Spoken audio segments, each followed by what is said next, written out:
सम्यक दर्शन के प्रभाव की कथा। सम्यक दर्शन के प्रभाव की कथा जो सारे संसार के देवाधिदेव हैं और स्वर्ग के देव जिनकी भक्ति से पूजा किया करते हैं, उन जिन भगवान को प्रणाम कर महारानी चेलिनी और श्रेणिक के द्वारा होने वाली सम्यक्त्व के प्रभाव की कथा लिखी जाती है।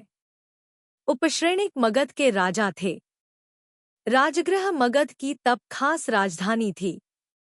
उपश्रेणिक की रानी का नाम सुप्रभा था। श्रेणिक इसी के पुत्र थे। श्रेणिक जैसे सुंदर थे जैसे ही उनमें अनेक गुण भी थे। वे बुद्धिमान थे, बड़े गंभीर प्रकृति के थे, शूरवीर थे, दानी थे और अत्यंत तेजस्वी थे। मगध राज्य की सीमा से लगते ही एक नागधर्म नाम के राजा का राज्य था। नागदत्त की ओर उपश्रेणिक की पुरानी शत्रुता चली आती थी। नागदत्त उसका बदला लेने का मौका तो सदा ही देखता रहता था, पर इस समय उसका उपश्रेणिक के साथ कोई भारी मनमुटाव न था। वह कपट से उपश्रेणिक का मित्र बना रहता था। यही कारण था कि उसने एक बार उपश्रेणिक के लिए एक दुष्ट घोड़ा भेंट में भेजा। घोड़ा इतना दुष्ट था कि वैसे तो वह चलता ही न था और उसे जरा ही ऐड लगाई या लगाम खींची कि बस वह फिर हवा से बात करने लगता था। दुष्टों की ऐसी गति हो, इसमें कोई आश्चर्य नहीं। उपश्रेणिक एक दिन इसी घोड़े पर सवार हो हवाखोरी के लिए निकले। इन्होंने बैठते ही जैसे उसकी लगाम तानी कि वह हवा हो गया। बड़ी देर बाद वह एक अटवी में जाकर ठहरा। उस अटवी का मालिक एक यमदंड नाम का भील था, जो दिखने में सचमुच ही यम सा भयानक था। इसके तिलकावती नाम की एक लड़की थी। तिलकावती बड़ी सुंदरी थी। उसे देख यह कहना अनुचित न होगा कि कोयले की खान में हीरा निकला। कहाँ काला भूषण यमदंड और कहाँ स्वर्ग की अप्सराओं को लजाने वाली इसकी लड़की चंद्रवती तिलकावती। अस्तु, इस भुवन सुंदर रूपराशि को देखकर उपश्रेणिक उस पर मोहित हो गए। उन्होंने तिलकावती के लिए यमदंड से मंगनी की। उत्तर में यमदंड ने कहा, राजराजेश्वर, इसमें कोई संदेह नहीं कि मैं बड़ा भाग्यवान हूँ, जबकि एक पृथ्वी के सम्राट मेरे जमाई बनते हैं, और इसके लिए मुझे बेहद खुशी है। मैं अपनी पुत्री का आपके साथ ब्याह करूं, इसके पहले आपको एक शर्त करनी होगी, और वह कि आप राज्य तिलकावती से होने वाली संतान को दें। उपश्रेणिक ने यमदंड की इस बात को स्वीकार कर लिया। यमदंड ने भी तब अपनी प्रतिज्ञा के अनुसार उसका ब्याह उपश्रेणिक से कर दिया। उपश्रेणिक फिर तिलकावती को साथ ले राजगृह आ गए। कुछ समय सुखपूर्वक बीतने पर तिलकावती के एक पुत्र हुआ। उसका नाम रखा गया चिलात पुत्र। एक दिन उपश्रेणिक ने विचार कर कि मेरे इन पुत्रों में राजयोग किसका है, एक निमित्त ज्ञानी को बुलाया और उससे पूछा, पंडित जी, अपना निमित्त ज्ञान देखकर बतलाइए कि मेरे इतने पुत्रों में राज्य सुख कौन भोग सकेगा। निमित्त ज्ञानी कहा, महाराज, जो सिंहासन पर बैठा हुआ नगारा बजाता रहे और दूर ही से कुत्तों को खीर खिलाता हुआ आप भी खाता रहे और आग लगने पर सिंहासन, छत्र, चवर आदि राज्य चिन्हों को निकाल ले भागे, वह राज्य लक्ष्मी का सुख भोग करेगा। इसमें आप किसी तरह का संदेह न समझे। उपश्रेणिक ने एक दिन इस बात की परीक्षा करने के लिए अपने सब पुत्रों को खीर खाने के लिए बैठाया। उनके पास ही सिंहासन और एक नगारा भी रखवा दिया, पर यह किसी को पता न पड़ने दिया कि ऐसा क्यों किया गया। सब कुमार भोजन करने को बैठे और खाना उन्होंने आरंभ किया कि इतने में एक ओर से सैकड़ों कुत्तों का झुंड उन पर आ टूटा। तब वे सब डर के मारे उठ उठकर भागने लगे। श्रेणिक उन कुत्तों से न डरा। वह जल्दी से उठकर खीर की पत्तलों का एक ऊंचे स्थान पर धरने लगा। थोड़ी ही देर में उसने बहुत सी पत्तलें इकट्ठी कर ली। इसके बाद वह स्वयं उस ऊंचे स्थान पर रखे हुए सिंहासन पर बैठकर नगारा बजाने लगा, जिससे कुत्ते उसके पास न आ पावें और इकट्ठी की हुई पत्तलों में से एक एक पत्तल उठा उठाकर दूर दूर फेंकता गया। इस प्रकार अपनी बुद्धि से व्यवस्था कर उसने बड़ी निर्भयता के साथ भोजन किया। इसी प्रकार आग लगने पर श्रेणिक ने सिंहासन, छत्र, चवर आदि राज्य चिन्हों की रक्षा कर ली। उपश्रेणिक के तब निश्चय हो गया कि इन सब पुत्रों में श्रेणिक एक ऐसा भाग्यशाली है जो मेरे राज्य की अच्छी तरह चलाएगा। उपश्रेणिक ने तब उसकी रक्षा के लिए उसे यहाँ से कहाँ भेज देना उचित समझा। उन्हें इस बात का खटका था कि मैं राज्य का मालिक तिलकावती के पुत्र को बना चुका हूँ, और ऐसी दशा में श्रेणिक यहाँ रहा तो कोई असंभव नहीं कि इसकी तेजस्विता, इसकी बुद्धिमानी, इसकी कार्यक्षमता हो जाए। इसलिए जब तक यह अच्छा होशियार न हो जाए तब तक इसका कहीं बाहर रहना ही उत्तम है। फिर यदि इसमें बल होगा तो यह स्वयं राज्य को हस्तगत कर सकेगा। इसके लिए उपश्रेणिक ने श्रेणिक के सिर पर यह अपराध मढ़ा कि इसने कुत्तों का झूंठा खाया है, इसलिए अब यह राजघराने में रहने योग्य नहीं रहा। मैं इसे आज्ञा करता हूँ कि यह मेरे राज्य से निकल जाए। सच है, राजे लोग बड़े विचार के साथ काम करते हैं। निरपराध श्रेणिक पिता की आज्ञा पा उसी समय राजगृह से निकल गया। फिर 1 मिनट लिए भी वह वहां न ठहरा। श्रेणिक यहाँ से चलकर कोई दोपहर के समय नंद नामक गांव में पहुंचा। यहाँ के लोगों को श्रेणिक के निकाले जाने का हाल मालूम हो गया था, इसलिए राजद्रोह के भय से उन्होंने श्रेणिक को अपने गांव में न रहने दिया। श्रेणिक ने तब लाचार हो आगे का रास्ता लिया। रास्ते में इसे एक सन्यासियों का आश्रम मिला। इसने कुछ दिनों यही अपना डेरा जमा दिया। मठ में यह रहता और सन्यासियों का उपदेश सुनता। मठ का प्रधान सन्यासी बड़ा विद्वान था। श्रेणिक पर उसका बहुत असर पड़ा। उसने तब वैष्णव धर्म स्वीकार कर लिया। श्रेणिक और कुछ दिनों तक यहाँ ठहरा। इसके बाद वह यहाँ से रवाना होकर दक्षिण दिशा की ओर बढ़ा। इस समय दक्षिण की राजधानी कांची थी। कांची के राजा वसुपाल थे। उनकी रानी का नाम वसुमती था। इनके वसुमित्रा नाम की एक सुंदर और गुणवती पुत्री थी। यहाँ एक सोमशर्मा ब्राह्मण रहता था। सोमशर्मा की स्त्री का नाम सोमश्री था। इसके भी एक पुत्री थी। इसका नाम अभ्यमती था। अभ्यमती बड़ी बुद्धिमती थी। एक बार सोमशर्मा तीर्थयात्रा करके लौट रहा था। रास्ते में उसे श्रेणिक ने देखा। कुछ मिल मुलाकात और बोलचाल हुए बाद जब ये दोनों चलने को तैयार हुए तब श्रेणिक ने सोमशर्मा से कहा, मामा जी, आप भी बड़ी दूर से आते हैं और मैं भी बड़ी दूर से चला आ रहा हूँ, इसलिए हम दोनों ही थक चुके हैं। अच्छा हो यदि आप मुझे अपने कंधे पर बैठा लें और आप मेरे कंधे पर बैठ कर चलें तो। श्रेणिक की यह बेसिर पैर की बात सुनकर सोमशर्मा बड़ा चकित हुआ।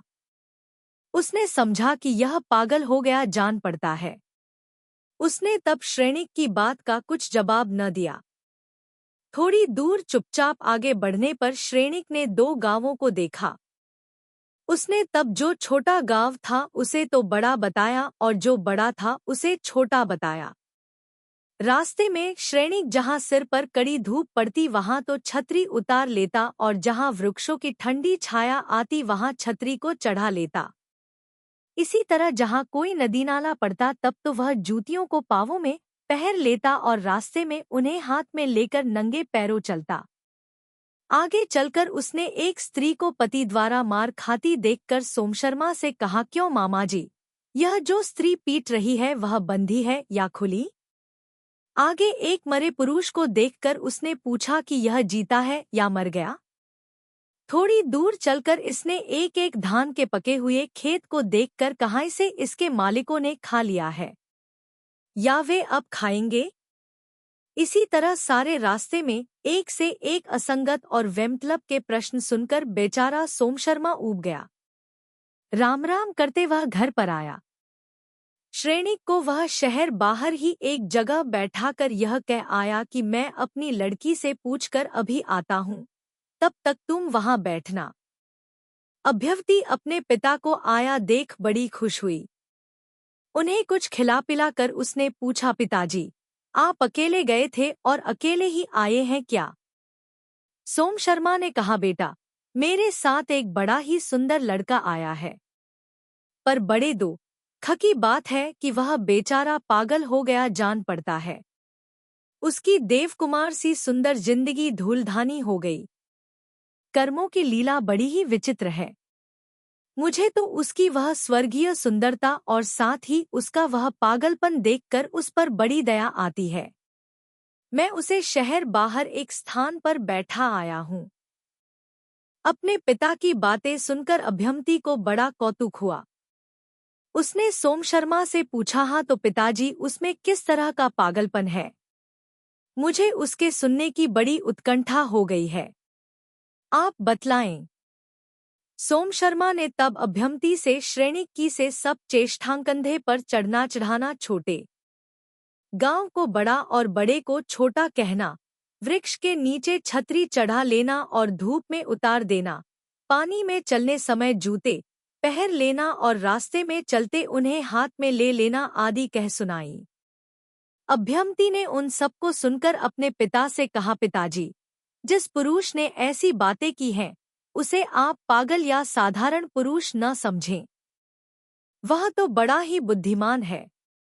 मुझे मालूम होता है उसकी बातों के रहस्य पर आपने ध्यान से विचार न किया, इसी से आपको उसकी बातें बेसिर पैर की जान पड़ी। पर ऐसा नहीं है। उन सब में कुछ न कुछ रहस्य जरूर है। अच्छा, वह सब मैं आपको समझाती हूँ। पहले ही उसने जो यह कहा था कि आप मुझे अपने कंधे पर चढ़ा लीजिए और आप मेरे कंधों पर चढ़ जाइए, इससे उसका मतलब था आप हम दोनों एक ही रास्ते से चलें। क्योंकि स्कंध शब्द का रास्ता अर्थ भी होता है, और यह उसका कहना ठीक भी था, इसलिए कि दो जने साथ रहने से हर तरह बड़ी सहायता मिलती रहती है। दूसरे, उसने 2 ग्रामों को देखकर बड़े को तो छोटा और छोटे को बड़ा कहा था। इससे उसका अभिप्राय यह है कि छोटे गांव के लोग सज्जन हैं, धर्मात्मा हैं, दयालु हैं, परोपकारी हैं और हर एक की सहायता करने वाले हैं। इसलिए यद्यपि वह गांव छोटा था, पर तब भी उसे बड़ा ही कहना चाहिए, क्योंकि बड़पन गुणों और कर्तव्य पालन से कहलाता है, केवल बाहरी चमक दमक से नहीं। और बड़े गांव को उसने तब छोटा कहा, इससे उसका मतलब स्पष्ट ही है कि उसके रहवासी अच्छे लोग नहीं हैं, उनमें बड़पन के जो गुण होने चाहिए वे नहीं हैं। तीसरे, उसने वृक्ष के नीचे छतरी को चढ़ा लिया था और रास्ते में उसे उतार लिया था। ऐसा करने से उसकी मंशा यह थी, रास्ते में छतरी को न लगाया जाए तो भी कुछ नुकसान नहीं, और वृक्ष के नीचे न लगाने से उस पर बैठे हुए पक्षियों के बीट वगैरह के करने का डर बना रहता है, इसलिए वहां छतरी का लगाना आवश्यक है। चौथे, उसने पानी में चलते समय तो जूतों को पहन लिया और रास्ते में चलते समय उन्हें हाथ में ले लिया था। इससे वह यह बतलाना चाहता है, पानी में चलते समय यह नहीं देख पड़ता है कि कहाँ क्या पड़ा है। कांटे, कीले और कंकर पत्थरों के लगे जाने का भय रहता है, जल जंतुओं के काटने का भय रहता है। अतएव पानी में उसने जूतों को पहनकर बुद्धिमानी का ही काम किया। रास्ते में अच्छी तरह देखभाल कर चल सकते हैं, इसलिए यदि वहां जूते न पहरे जाए तो उतनी हानि की संभावना नहीं। पांचवें, उसने एक स्त्री को मार खाते देखकर पूछा था कि यह स्त्री बंधी है या खुली। इस प्रश्न से मतलब था उस स्त्री का ब्याह हो गया है या नहीं। छठे, उसने एक मुर्दे को देखकर पूछा था यह मर गया है या जीता है। पिताजी, उसका यह पूछना बड़ा मार्के का था। इससे वह यह जानना चाहता था कि यदि यह संसार का कुछ काम करके मरा है, यदि इसने स्वार्थ त्याग अपने धर्म, अपने देश और अपने देश के भाई बंधुओं के हित में जीवन का कुछ हिस्सा लगाकर मनुष्य जीवन का कुछ कर्तव्य पालन किया है, तब तो वह मरा हुआ भी जीता ही है, क्योंकि उसकी वह प्राप्त की हुई कीर्ति मौजूद है। सारा संसार उसे स्मरण करता है, उसे ही अपना पथ प्रदर्शक बनाता है। फिर ऐसी हालत में उसे मरा कैसे कहा जाए। और इससे उल्टा जो जीता रहकर भी संसार का कुछ काम नहीं करता, जिसे सदा अपने स्वार्थ की ही पड़ी रहती है और जो अपनी भलाई के सामने दूसरों के होने वाले अहित या नुकसान को नहीं देखता, बल्कि दूसरों का बुरा करने की कोशिश करता है, ऐसे पृथ्वी के बोझ की कौन जीता कहेगा। उससे जब किसी को लाभ नहीं, तब उसे मरा हुआ ही समझना चाहिए। 7वें उसने पूछा, यह धान का खेत मालिकों द्वारा खा लिया गया या अब खाया जाएगा।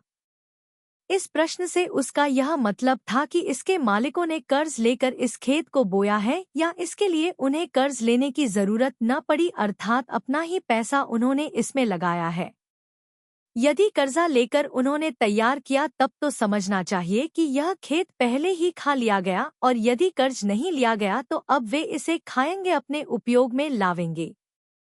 इस प्रकार श्रेणिक के सब प्रश्नों का उत्तर अभ्यंती ने अपने पिता को समझाया। सुनकर सोम शर्मा को बड़ा ही आनंद हुआ। सोम शर्मा ने तब अभ्यंती से कहा, तो बेटा ऐसे गुणवान और रूपवान लड़के को तो अपने घर लाना चाहिए। और अभ्यंती, वह जब पहले ही मिला तब उसने मुझे मामाजी कहकर पुकारा था, इसलिए उसका कोई अपने साथ संबंध भी होगा। अच्छा, तो मैं उसे बुलाए लाता हूँ। अभ्यंती बोली, पिताजी, आपको तकलीफ उठाने की कोई आवश्यकता नहीं। मैं अपनी दासी को भेजकर उसे बुलवा लेती हूँ। मुझे अभी 1-2 बातों द्वारा और उसको जांच करना है। इसके लिए मैं निपुणमती को भेजती हूँ। अभ्यंती ने इसके बाद निपुणमती को कुछ थोड़ा सा उपटन चूर्ण देकर भेजा और कहा, तू उस नए आगंतुक से कहना कि मेंगरी मालिकन ने आपकी मालिश के लिए यह तेल और उपटन चूर्ण भेजा है, सो आप अच्छी तरह मालिश तथा स्नान करके फलो रास्ते से घर पर आवें। निपुणमती ने श्रेणिक के पास पहुंचकर सब हाल कहा और तेल तथा उपटन रखने को उससे बर्तन मांगा। श्रेणिक उस थोड़े से तेल और उपटन को देखकर, जिससे कि एक हाथ की भी मालिश होना असंभव था, दंग रह गया। उसने तब जान लिया कि सोमशर्मा से मैंने जो जो प्रश्न किए थे उसने अपनी लड़की से अवश्य कहा है। अस्तु कुछ परवाह नहीं। यह विचार कर उस उपजत बुद्धि श्रेणिक ने तेल और उपटन चूर्ण के रखने को अपने पांव के अंगूठे से 2 गड्ढे बनाकर निपुणमती से कहा, आप तेल और चूर्ण के लिए बर्तन चाहती हैं। अच्छी बात है, ये गड्ढे की ओर इशारा करके बर्तन है। आप इनमें तेल और चूर्ण रख दीजिए। मैं थोड़ी ही देर बाद स्नान करके आपकी मालिकन की आज्ञा का पालन करूंगा। निपुणमती श्रेणिक की इस बुद्धिमानी को देखकर दंग रह गई। वह फिर श्रेणिक के कहे अनुसार तेल और चूर्ण को रखकर चली गई। अभ्यंती ने श्रेणिक को जिस रास्ते से बुलाया था उसमें उसने कोई घुटने घुटने तक कीचड़ करवा दिया था, और कीचड़ बाहर होने के स्थान पर बांस की एक छोटी सी पतली छोई, कमची और बहुत ही थोड़ा सा जल रख दिया था, इसलिए कि श्रेणिक अपने पांवों को साफ कर भीतर आए। श्रेणिक ने घर पहुंचकर देखा तो भीतर जाने के रास्ते में बहुत कीचड़ हो रहा है। वह कीचड़ में होकर यदि जाए तो उसके पांव भरते हैं और दूसरी ओर से भीतर जाने का रास्ता उसे मालूम नहीं है। यदि वह मालूम भी करे तो उससे कुछ लाभ नहीं है। अभ्यंती ने उसे इसी रास्ते बुलाया है। वह फिर कीचड़ में ही होकर गया। बाहर होते ही उसे पांव धोने के लिए थोड़ा जल रखा हुआ मिला। वह बड़े आश्चर्य में आ गया कि कीचड़ से ऐसे लथपथ भरे पांवों को मैं इस थोड़े से पानी से कैसे धो सकूंगा। पर इसके सिवा उसके पास और कुछ उपाय भी न था।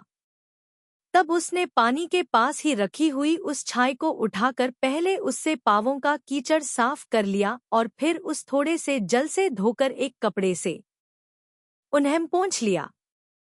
इन सब परीक्षाओं में पास होकर जब श्रेणिक अभ्यंती के सामने आया तब अभ्यंती ने उसके सामने एक ऐसा मूंगे का दाना रखा कि जिसमें हजारों बांके सीधे छेद थे। यह पता नहीं पड़ पाता था कि किस छेद में सूत का धागा पिरोने से उसमें पिरोया जा सकेगा, और साधारण लोगों के लिए यह बड़ा कठिन भी था। पर श्रेणिक ने अपनी बुद्धि की चतुरता से उस मूंग में बहुत जल्दी धागा पिरो दिया। श्रेणिक की इस बुद्धिमानी का बड़ी अच्छी तरह आदर सत्कार किया, खूब आनंद के साथ उसे अपने ही घर पर जिमाया और कुछ दिनों के लिए उसे वहीं ठहरा भी लिया। अभ्यंती की मंशा उसकी सखी द्वारा जानकर उसके माता पिता को बड़ी प्रसन्नता हुई। घर बैठे उन्हें ऐसा योग्य जवाई मिल गया, इससे बढ़कर और प्रसन्नता की बात उनके लिए हो भी क्या सकती थी। कुछ दिनों बाद श्रेणिक के साथ अभ्यंती का ब्याह भी हो गया। दोनों ने नए जीवन में प्रवेश किया। श्रेणिक के कष्ट भी बहुत कम हो गए। वह अब अपनी प्रिया के साथ सुख से दिन बिताने लगा। सोमशर्मा नाम का एक ब्राह्मण एक 8वीं में जिनदत्त मुनि के पास दीक्षा लेकर संन्यास से मरा था। उसका उल्लेख अभिषेक विधि से प्रेम करने वाले जिनदत्त और वसुमित्र की 103वीं कथा में आ चुका है। यह सोमशर्मा यहाँ से मरकर सौधर्म स्वर्ग में देव हुआ। जब इसकी स्वर्गायु पूरी हुई तब यह कांचीपुर में हमारे इस कथानायक श्रेणिक के अभय कुमार नाम का पुत्र हुआ। अभय कुमार बड़ा वीर और गणवान था और सच भी है, जो कर्मों का नाश कर मोक्ष जाने वाला है, उसकी वीरता का क्या पूछना। कांची के राजा वासुपाल एक बार दिग्विजय करने को निकले। एक जगह उन्होंने एक बड़ा ही सुंदर और भव्य जिनमंदिर देखा। उसमें विशेषता यह थी कि वह एक ही खंभे के ऊपर बनाया गया था, उसका आधार एक ही खंभा था। वसुपाल उसे देखकर बहुत खुश हुए। उनकी इच्छा हुई कि ऐसा मंदिर कांची में भी बनवाया जाए। उन्होंने उसी समय अपने पुरोहित सोमशर्मा को एक पत्र लिखा। उसमें लिखा कि अपने यहाँ एक ऐसा सुंदर जिनमंदिर तैयार करवाना जिसकी इमारत भव्य और बड़ी मनोहर हो। सिवा इसके उसमें यह विशेषता भी हो कि मंदिर की सारी इमारत एक ही खंभे पर खड़ी की जाए। मैं जब तक जाऊं तब तक मंदिर तैयार हो जाना चाहिए। सोमशर्मा पत्र पढ़कर बड़ी चिंता में पड़ गया। वह इस विषय में कुछ जानता न था, इसलिए वह क्या करे, कैसा मंदिर बनवाए, इसकी उसे कुछ सूझ न पड़ती थी। चिंता उसके मुंह पर सदा छाई रहती थी। उसे इस प्रकार उदास देखकर श्रेणिक ने उससे उसकी उदासी का कारण पूछा। सोमशर्मा ने तब वह पत्र श्रेणिक ने हाथ में देकर कहा, ही पत्र मेरी चिंता का मुख्य कारण है। मुझे इस विषय का किंचित भी ज्ञान नहीं, तब मैं मंदिर बनवाऊं भी तो कैसा, इसी से मैं चिंतामग्न रहता हूँ। श्रेणिक ने तब सोमशर्मा से कहा, आप इस विषय की चिंता छोड़कर इसका सारा भार मुझे दे दीजिए। फिर देखिए, मैं थोड़े ही समय में महाराज के लिखे अनुसार मंदिर बनवाए देता हूँ। सोमशर्मा को श्रेणिक के इस साहस पर आश्चर्य तो अवश्य हुआ, पर उसे श्रेणिक की बुद्धिमानी का परिचय पहले ही से मिल चुका था, इसलिए उसने कुछ सोच विचार न कर सब काम श्रेणिक के हाथ सौंप दिया। श्रेणिक ने पहले मंदिर का एक नक्शा तैयार किया। जब नक्शा उसके मन के माफिक बन गया तब उसने हजारों अच्छे अच्छे कारीगरों को लगाकर थोड़े ही समय में मंदिर की विशाल और भव्य इमारत तैयार करवा ली। श्रेणिक की इस बुद्धिमानी को जो देखता वही उसकी शतमुख से तारीफ करता, और वास्तव में श्रेणिक ने यह कार्य प्रशंसा के लायक किया भी था। सच है, उत्तम ज्ञान, कला, चतुराई ये सब बातें बिना पुण्य के प्राप्त नहीं होती। जब वसुपाल लौटकर कांची आए और उन्होंने मंदिर की उस भव्य इमारत को देखा तो वे बड़े खुश हुए। श्रेणिक पर उनकी अत्यंत प्रीति हो गई। उन्होंने तब अपनी कुमारी वसुमित्रा का उसके साथ ब्याह भी कर दिया। श्रेणिक राजजमाई बनकर सुख के साथ रहने लगा। अब राजगृह की कथा लिखी जाती है। उपश्रेणिक ने श्रेणिक को उसकी रक्षा हो इसके लिए देश बाहर कर दिया। इसके बाद कुछ दिनों तक उन्होंने और राज्य किया। फिर कोई कारण मिल जाने से उन्हें संसार विषय भोगादि से बड़ा वैराग्य हो गया, इसलिए वे अपनी प्रतिज्ञा के अनुसार चिलात पुत्र को सब राज्यभार सौंप कर दीक्षा ले योगी हो गए। राज्य सिंहासन अब चिलात पुत्र ने अलंकृत किया। प्राय यह देख जाता है कि एक छोटी जाति के या विषयों के कीड़े, स्वार्थी, अभिमानी मनुष्य को कोई बड़ा अधिकार या खूब मनमानी दौलत मिल जाती है तो फिर उसका सिर आसमान में चढ़ जाता है, आंखें उसकी अभिमान के मारे नीची देखती ही नहीं। ऐसा मनुष्य संसार में फिर सब कुछ अपने को ही समझने लगता है। दूसरों की इज्जत आबरू की वह कुछ परवाह न कर उनका कौड़ी के भाव भी मोल नहीं समझता। चिलात पुत्र भी ऐसे ही मनुष्यों में था।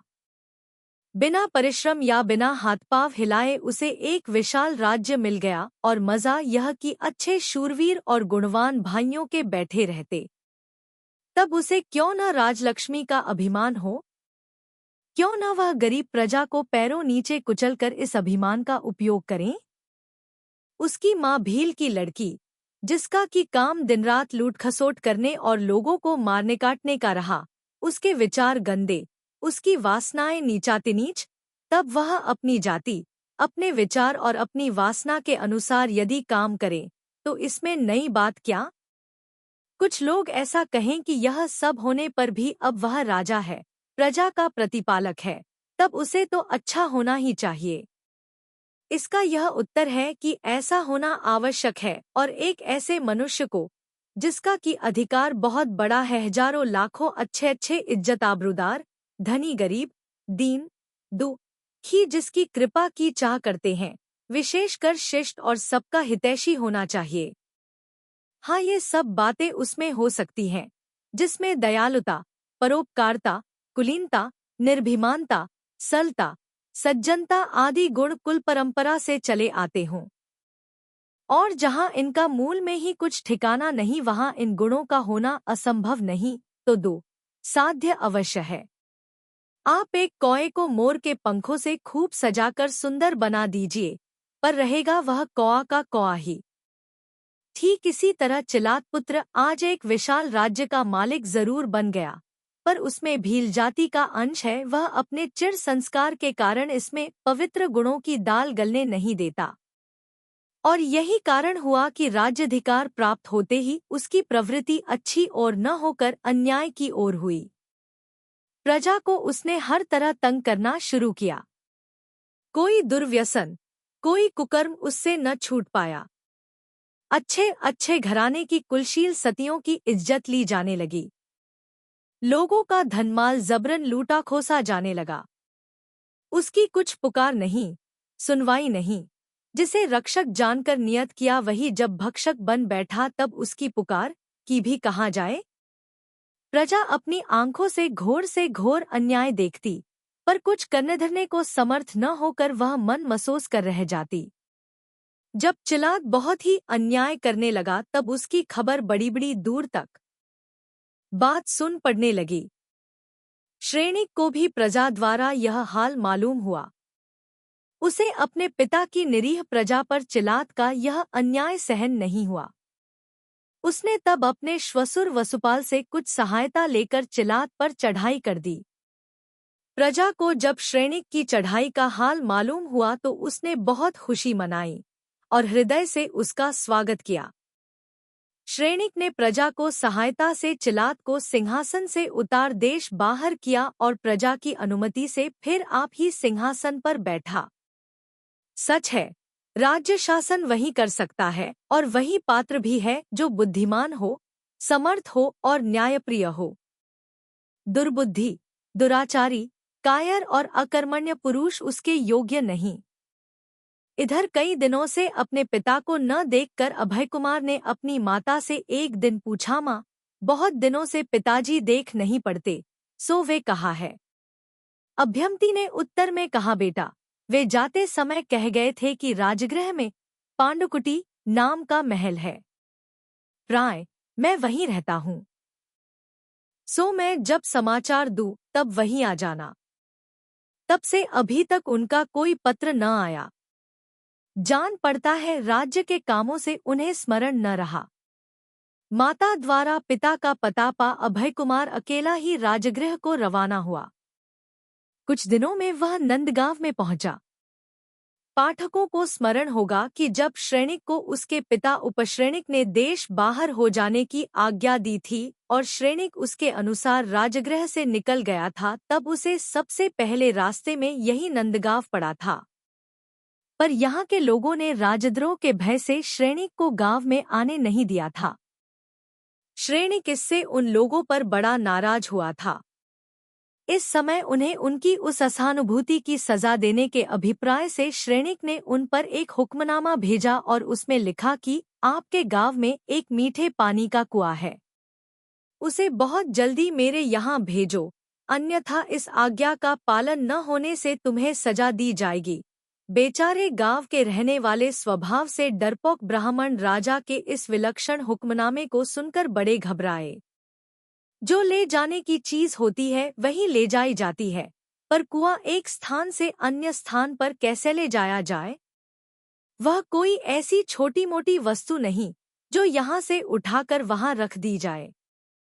तब वे बड़ी चिंता में पड़े। क्या करें और क्या न करें, यह उन्हें बिल्कुल न सूझ पड़ा। न वे राजा के पास ही जाकर कह सकते हैं कि महाराज, यह असंभव बात कैसे हो सकती है, कारण गांव के लोगों में इतनी हिम्मत कहाँ। सारे गांव में यही एक चर्चा होने लगी। सबके मुंह पर मुर्दनी छा गई और बात भी ऐसी ही थी। राजाज्ञा न पालने पर उन्हें दंड भोगना चाहिए। यह चर्चा घरों घर हो रही थी कि इसी समय अभय कुमार यहाँ आ पहुंचा, जिसका कि जिक्र ऊपर आ चुका है। उसने इस चर्चा का आदि अंत मालूम कर गांव के सब लोगों को इकट्ठा कर कहा, इस साधारण बात के लिए आप लोग ऐसी चिंता में पड़ गए। घबराने की कोई बात नहीं, मैं जैसा कहूँ वैसा कीजिए, आपका राजा उससे खुश होगा। तब उन लोगों ने अभय कुमार की सलाह से श्रेणिक की सेवा में एक पत्र लिखा। उसमें लिखा कि राजराजेश्वर, आपकी आज्ञा को सिर पर चढ़ाकर हमने कुएं से बहुत बहुत प्रार्थनाएं कर कहा कि महाराज तुझ पर प्रसन्न है, इसलिए वे तुझे अपने शहर में बुलाते हैं, तू राजगृह जा। पर महाराज, उसने हमारी एक भी प्रार्थना न सुनी और उल्टा रूठकर गांव बाहर चल दिया। सो हमारे कहने सुनने से तो वह आता नहीं देख पड़ता, पर हाँ, उसके ले जाने का एक उपाय है और उसे यदि आप करें तो संभव है वह रास्ते पर आ जाए। वह उपाय यह है कि पुरुष स्त्रियों का गुलाम होता है, स्त्रियों द्वारा वह जल्दी वश हो जाता है।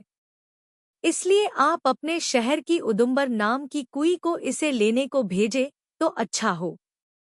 बहुत विश्वास है कि उसे देखते ही हमारा कुआं उसके पीछे पीछे हो जाएगा।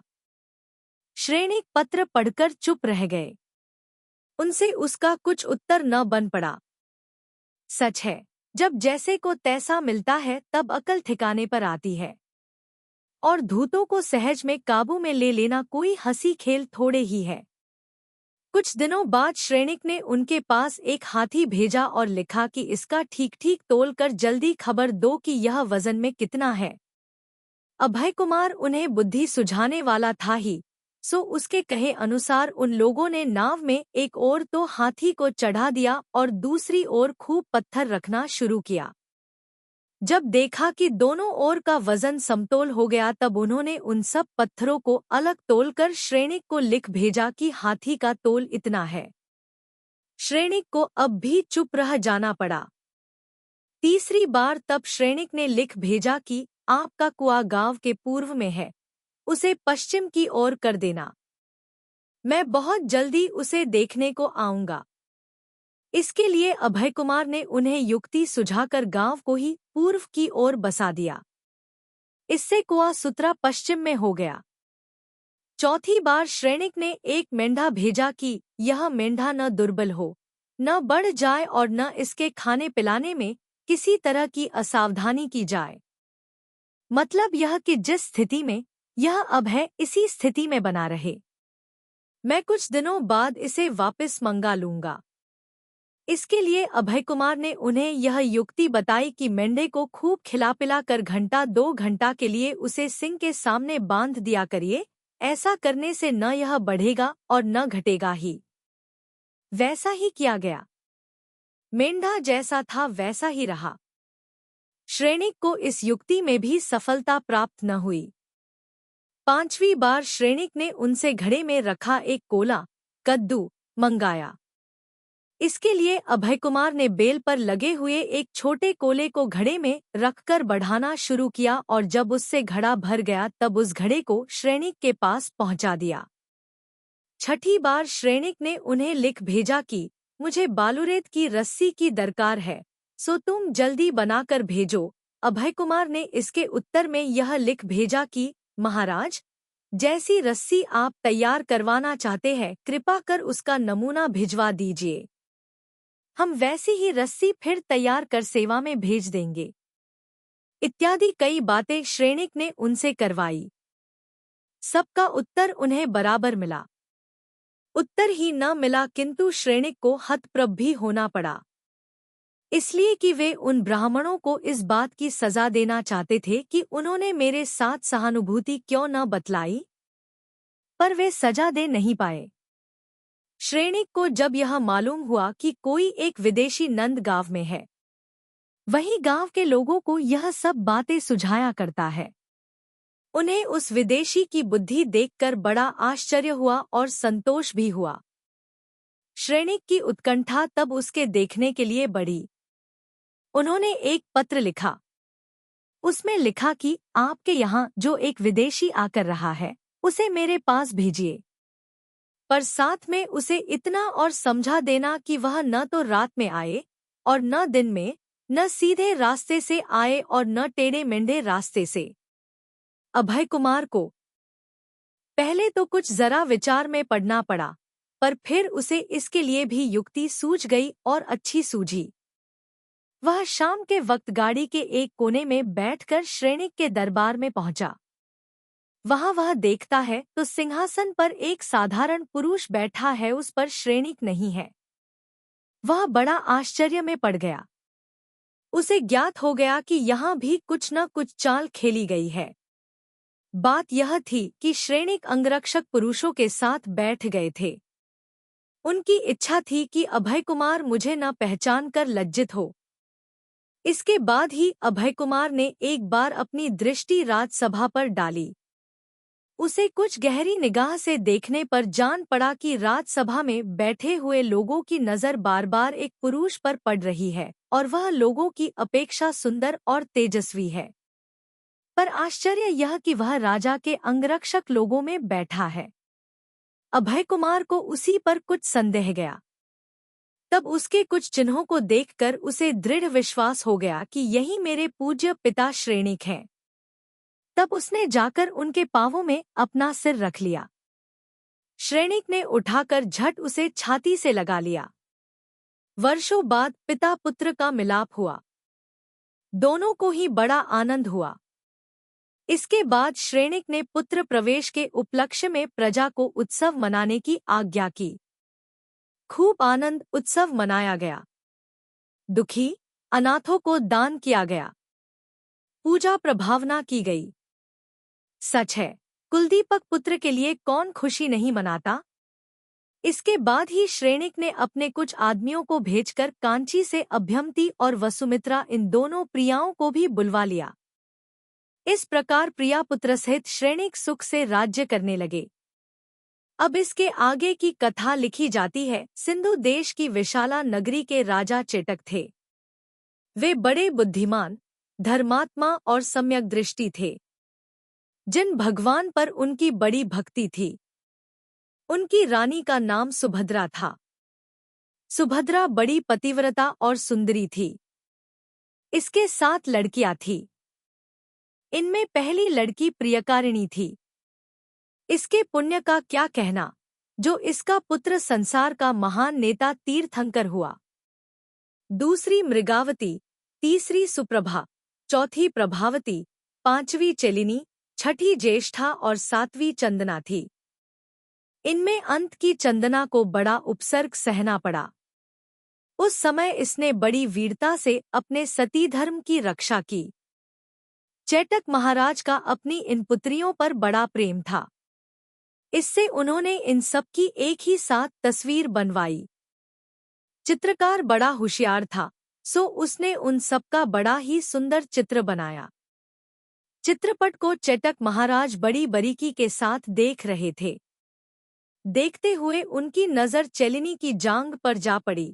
चेलिनी की जांघ पर जैसा तिल का चिन्ह था, चित्रकार ने चित्र में भी वैसा ही तिल का चिन्ह बना दिया था। सो चेटक महाराज ने ज्यों ही उस तिल को देखा, उन्हें चित्रकार पर बड़ा गुस्सा आया। उन्होंने उसी समय उसे बुलाकर पूछा कि तुझे इस तिल का हाल कैसे जान पड़ा। महाराज की क्रोध भरी आंखें देखकर वह बड़ा घबराया। उसने हाथ जोड़कर कहा, राजाधिराज, इस तिल को मैंने कोई 6-7 बार मिटाया, पर मैं ज्यों ही चित्र के पास लिखने को कलम ले जाता त्यों ही उसमें से रंग की बूंद इसी जगह पड़ जाती। तब मेरे मन में दृढ़ विश्वास हो गया कि ऐसा चिन्ह राजकुमारी चेलिनी के होना ही चाहिए, और यही कारण है कि मैंने फिर उसे न मिटाया। यह सुनकर चेटक महाराज बड़े खुश हुए। उन्होंने फिर चित्रकार को बहुत पारितोषिक दिया। सच है, बड़े पुरुषों का खुश होना निष्फल नहीं जाता। अब से चेटक महाराज भगवान की पूजन करते समय पहले इस चित्रपट को खोलकर भगवान की प्रतिमा के पास ही रख लेते हैं, और फिर बड़ी भक्ति के साथ जिन पूजा करते रहते हैं। जिन पूजा सब सुखों की देने वाली और भव्यजनों के मन को आनंदित करने वाली है। एक बार चेटक महाराज किसी खास कारणवश अपनी सेना को साथ लिए राजगृह आए। वे शहर बाहर बगीचे में ठहरे। प्रात काल शौच मुखमार्जनादि आवश्यक क्रियाओं से निवट उन्होंने स्नान किया और निर्मल वस्त्र पहर भगवान की विधि पूर्वक पूजा की। रोज के माफिक आज भी चेटक महाराज ने अपनी राजकुमारियों के उस चित्रपट को पूजन करते समय अपने पास रख लिया था और पूजन के अंत में उस पर फूल वगैरह डाल दिए थे। इसी समय श्रेणिक महाराज भगवान के दर्शन करने को आए। उन्होंने इस चित्रपट को देखकर पास खड़े हुए लोगों से पूछा, यह किनका चित्रपट है? उन लोगों ने उत्तर दिया, राजराजेश्वर, ये जो विशाला के चेटक महाराज आए हैं, उनकी लड़कियों का यह चित्रपट है। इनमें 4 लड़कियों का तो ब्याह हो चुका है और चेलिनी तथा ज्येष्ठा ये 2 लड़कियां ब्याह योग्य है। 7वीं चंदना अभी बिल्कुल बालिका है। ये तीनों ही इस समय विशाला में हैं। यह सुन श्रेणिक महाराज चेलिनी और ज्येष्ठा पर मोहित हो गए। इन्होंने महल पर आकर अपने मन की बात मंत्रियों से कही।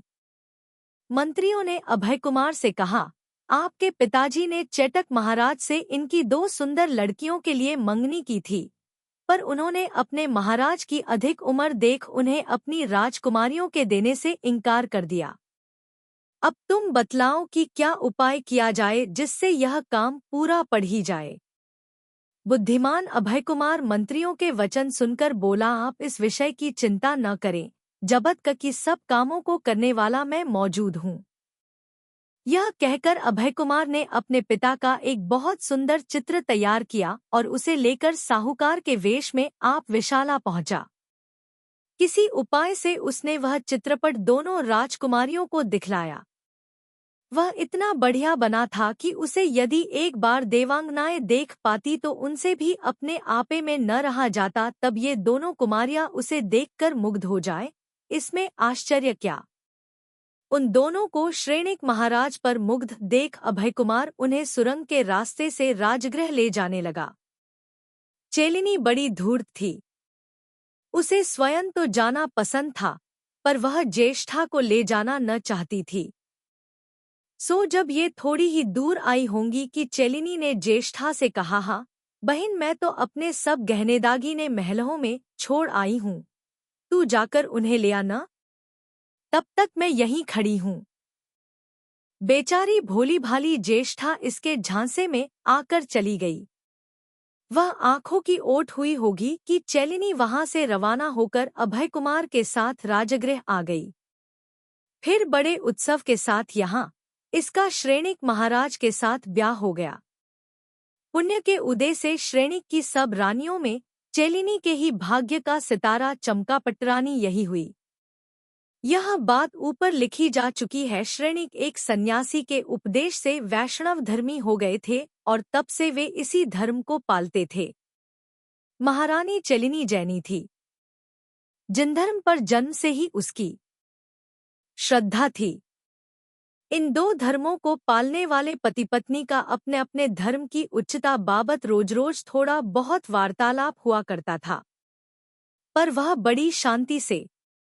एक दिन श्रेणिक ने चेलिनी से कहा, प्रिय, उच्च घराने की सुशील स्त्रियों का देव पूछो तो पति है, तब तुम्हें मैं जो कहूँ वह करना चाहिए। मेरी इच्छा है कि एक बार तुम इन विष्णु भक्त सच्चे गुरुओं को भोजन दो। सुनकर महारानी चेलिनी ने बड़ी नम्रता के साथ कहा, अच्छा नाथ, दूंगी। इसके कुछ दिनों बाद चेलिनी ने कुछ भगवत साधुओं का निमंत्रण किया और बड़े गौरव के साथ उन्हें अपने यहाँ बुलाया। आकर वे लोग अपना ढोंग दिखलाने के लिए कपट मायाचारी से ईश्वराराधन करने को बैठे। उस समय चेलिनी ने उनसे पूछा, आप लेयाग क्या करते हैं?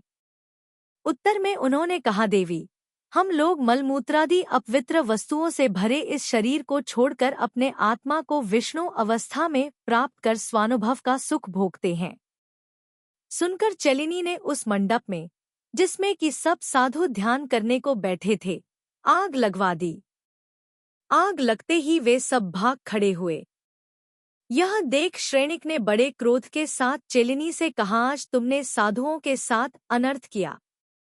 यदि तुम्हारी उन पर भक्ति नहीं थी तो क्या उसका यह अर्थ है कि उन्हें जान से मार डालना? बतलाओ, उन्होंने तुम्हारा क्या अपराध किया जिससे तुम उनके जीवन की ही प्यासी हो उठी? रानी बोली, नाथ, मैंने तो कोई बुरा काम नहीं किया और जो किया वह उन्हीं के कहे अनुसार उनके लिए सुख का कारण था। मैंने तो केवल परोपकार बुद्धि से ऐसा किया था। जब वे लोग ध्यान करने को बैठे तब मैंने उनसे पूछा कि आप लोग क्या करते हैं? तब उन्होंने मुझे कहा कि हम अपवित्र शरीर को छोड़कर उत्तम सुखमय विष्णुपद को प्राप्त करते हैं। तब मैंने सोचा, क्यों हो, ये जब शरीर छोड़कर विष्णुपद प्राप्त करते हैं तब तो बहुत ही अच्छा है, और इससे यह और उत्तम होगा कि यदि ये निरंतर विष्णु ही बने रहें। संसार में बार बार आने जाने का इनके पीछे पचड़ा क्यों? यह विचार कर वे निरंतर विष्णुपद में रहकर सुख भोगे। इस परोपकार बुद्धि से मैंने मंडप में आग लगवा दी। तब आप ही विचार कर बतलाइए कि इसमें मैंने सिवा परोपकार के कौन बुरा काम किया? और सुनिए, मेरे वचनों पर आपको विश्वास हो, इसके लिए मैं एक कथा आपको सुना दूं।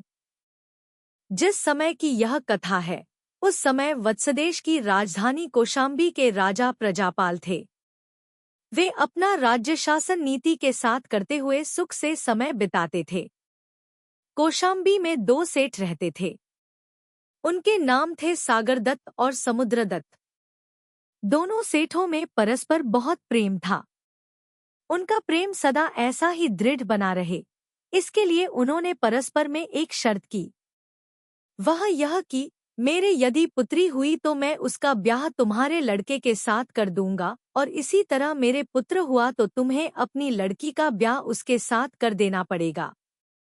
दोनों ने उक्त शर्त स्वीकार की। इसके कुछ दिनों बाद सागरदत्त के घर पुत्र जन्म हुआ। उसका नाम वसुमित्र रखा। पर उसमें एक बड़े आश्चर्य की बात थी। वह यह कि सुमित्र न जाने किस कर्म के उदय से रात के समय तो एक दिव्य मनुष्य होकर रहता और दिन में एक भयानक सर्प। उधर समुद्रदत्त के घर कन्या हुई। उसका नाम रखा गया नागदत्ता। वह बड़ी खूबसूरत सुंदरी थी। उसके पिता ने अपनी प्रतिज्ञा के अनुसार उसका ब्याह वसुमित्र के साथ कर दिया। सच है नैव वाचा चलत्वम स्यात् सता कष्टस्तैर्पि। सत्य पुरुष सैकड़ों कष्ट सह लेते हैं, पर अपनी प्रतिज्ञा से कभी विचलित नहीं होते। वसुमित्र का ब्याह हो गया। वह अब प्रतिदिन दिन में तो सर्प बनकर एक पिटारे में रहता और रात में एक दिव्य पुरुष होकर अपनी प्रिया के साथ सुखोपभोग करता। सचमुच संसार की विचित्र ही स्थिति होती है। इसी तरह उसे कई दिन बीत गए। एक दिन नागदत्ता की माता अपनी पुत्री को एक ओर तो यौवन अवस्था में पदार्पण करती और दूसरी ओर उसके विपरीत भाग्य को देखकर दुखी होकर बोली, हाय दैव की कैसी विडंबना है। जो कहाँ तो देवकुमारी सरीखी सुंदरी मेंगरी पुत्री और कैसा उसका अभाग्य जो उसे पति मिला एक भयंकर सर्प। उसकी दो ख भरी आह को नागदत्ता ने सुन लिया। वह दौड़ी आकर अपनी माँ से बोली, माँ, इसके लिए आप क्यों दो ख करती है? मेंगरा जब भाग्य ही ऐसा है तब उसके लिए दो ख करना व्यर्थ है, और अभी मुझे विश्वास है कि मेरे स्वामी का इस दशा से उद्धार हो सकता है। इसके बाद नागदत्ता अपनी माँ को स्वामी के उद्धार के संबंध की बात समझा दी। सदा के नियमानुसार आज भी रात के समय वसुमित्र अपना सर्प शरीर छोड़कर मनुष्य रूप में आया और अपने शय्यावन में पहुंचा। इधर समुद्रदत्ता छुपे हुए आकर वसुदत्त के पिटारे को वहां से उठा ले आई और उसी समय उसने उसे जला डाला। तब से वसुमित्र मनुष्य रूप में ही अपनी प्रिया के साथ सुख भोगता हुआ अपना समय आनंद से बिताने लगा। नाथ, उसी तरह ये साधु भी निरंतर विष्णुलोक में रहकर सुख भोगे, यह मेरी इच्छा थी, इसलिए मैंने वैसा किया था। महारानी चेलनी की कथा सुनकर श्रेणिक उत्तर तो कुछ नहीं दे सके, पर वे उस पर बहुत गुस्सा हुए और उपयुक्त समय न देखकर वे अपने क्रोध को उस समय दबा गए। एक दिन श्रेणिक शिकार के लिए गए हुए थे। उन्होंने वन में यशोधर मुनिराज को देखा। वे उस समय आतप योग धारण किए हुए थे। श्रेणिक ने उन्हें शिकार के लिए विघ्नरूप समझकर मारने का विचार किया और बड़े गुस्से में आकर अपने क्रूर शिकारी कुत्तों को उन पर छोड़ दिया। कुत्ते बड़ी निर्दयता के साथ मुनि के खाने को झपटे, पर मुनिराज की तपस्या के प्रभाव से वे उन्हें कुछ कष्ट न पहुंचा सके, बल्कि उनकी प्रदक्षिणा देकर उनके पांवों के पास खड़े रह गए। यह देख श्रेणिक को और भी क्रोध आया। उन्होंने क्रोधांत होकर मुनि पर बाण चलाना आरंभ किया, पर यह कैसा आश्चर्य जो बाणों के द्वारा उन्हें कुछ क्षति न पहुंचकर वे ऐसे जान पड़े मानो किसी ने उन पर फूलों की वर्षा की है। सच बात यह है कि तपस्वियों का प्रभाव कौन कह सकता है। श्रेणिक ने उन मुनि हिंसारूप तीव्र परिणामों द्वारा उस समय 7वें नरक की आयु का बंध किया, जिसकी स्थिति 33 सागर की है। इन सब अलौकिक घटनाओं को देखकर श्रेणिक का पत्थर के समान कठोर हृदय फूल सा कोमल हो गया। उनके हृदय की सब दुष्टता निकलकर उसमें मुनि के प्रति पूज्य भाव पैदा हो गया। वे मुनिराज के पास गए और भक्ति से मुनि के चरणों को नमस्कार किया। यशोधर मुनिराज ने श्रेणिक के हित के लिए इस समय को उपयुक्त समझ उन्हें अहिंसा में पवित्र जिनशासन का उपदेश दिया। उसका श्रेणिक के हृदय पर बहुत असर पड़ा। उनके परिणामों में विलक्षण परिवर्तन हो गया। उन्हें अपने कुल कर्म पर अत्यंत पश्चाताप हुआ। मुनिराज के उपदेशानुसार उन्होंने सम्यक्त्व ग्रहण किया। उसके प्रभाव से उन्होंने जो 7वें नरक की आयु का बंध किया था, वह उसी समय घटकर पहले नरक का रह गया। यहाँ की स्थिति 84,000 वर्षों की है। ठीक है, सम्यक दर्शन के प्रभाव से भव्य पुरुषों को क्या प्राप्त नहीं होता। इसके बाद श्रेणिक ने श्री चित्रगुप्त मुनिराज के पास क्षयोपशम सम्यक्त्व प्राप्त किया और अंत में भगवान वर्धमान स्वामी के द्वारा शुद्ध क्षायिक सम्यक्त्व, जो कि मोक्ष का कारण है, प्राप्त कर पूज्य तीर्थंकर नाम प्रकृति का बंध किया। श्रेणिक महाराज अब तीर्थकर होकर निर्वाण लाभ करेंगे। इसलिए भव्यजनों को इस स्वर्ग मोक्ष के सुख देने वाले तथा संसार का हित करने वाले सम्यक दर्शन रूप रत्न द्वारा अपने को भूषित करना चाहिए। यह सम्यक दर्शन रूप रत्न इंद्र, चक्रवर्ती आदि के सुख का देने वाला, दुखी का नाश करने वाला और मोक्ष का प्राप्त कराने वाला है। विद्वज्जन आत्महित के लिए इसी को धारण करते हैं। उस सम्यक दर्शन का स्वरूप श्रुतसागर आदि मुनिराजों ने कहा है। जिन भगवान के कहे हुए तत्वों का श्रद्धान करना, ऐसा विश्वास करना कि भगवान ने जैसा कहा वही सत्यार्थ है, तब आप लोग भी इस सम्यक दर्शन को ग्रहण कर आत्महित करें, यह मेरी भावना है।